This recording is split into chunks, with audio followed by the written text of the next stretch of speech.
Astro Shankar YouTube চ্যানেলে খুবই interesting ও কৌতূহলী সাবজেক্ট মানুষের শরীরের সৌভাগ্যশালী তিলচিহ্ন নিয়ে আলোচনা করছি। তবে এক্ষেত্রে উল্লেখ্য পুরুষ ও নারী উভয়ের ক্ষেত্রেই একই ফলাফলের কথা মূল সামুদ্রিক শাস্ত্রে উল্লেখ আছে। যদি কারো মাথায় তিলচিহ্ন থাকে তবে ওই ব্যক্তি মেধাবী প্রকৃতির ও উদার প্রকৃতির হয়ে থাকে। কপালের ডান দিকে তিলচিহ্ন থাকলে সৌভাগ্যবান হয় এবং নাকের ডান দিকেও তিলচিহ্ন থাকলে সৌভাগ্যবান হয়ে থাকেন। নাকের মাঝ বরাবর তিলচিহ্ন থাকলে ওই ব্যক্তি শান্ত ও ধীরস্থির প্রকৃতির হন।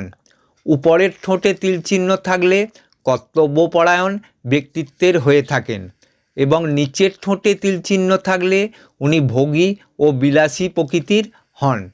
চিবুকে তিলচিহ্ন থাকলে সে স্থির, প্রতিজ্ঞ ও দৃঢ়মতি হয়ে থাকেন। গলায় তিলচিহ্ন থাকলে সে জ্ঞানী, সুখী ও বিদ্বান হন। বুকের মাঝে তিলচিহ্ন থাকলে জ্ঞানী, সাহসী ও বীরত্বশালী ব্যক্তিত্বের হয়ে থাকেন।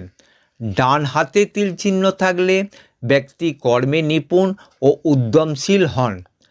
কানে তিলচিহ্ন থাকলে সে বিদ্বান, জ্ঞানী ও সৌভাগ্যবানের অধিকারী হয়ে থাকেন। পেটে তিলচিহ্ন থাকলে সে ভোজনপ্রিয় ও পেটুক হন। পদতলে তিলচিহ্ন থাকলে ভ্রমণ পিয়াসী হন। তবে এক্ষেত্রে এর সঙ্গে হাতে বা ছকে উক্ত সব রকমের সৌভাগ্য যোগ থাকলে তবেই ঘটনা ঘটার প্রবণতাটা দৃঢ়শালী হয়, নালে সৌভাগ্যযোগ হালকা প্রবণতার লক্ষণ জীবনে পাওয়া যাবে।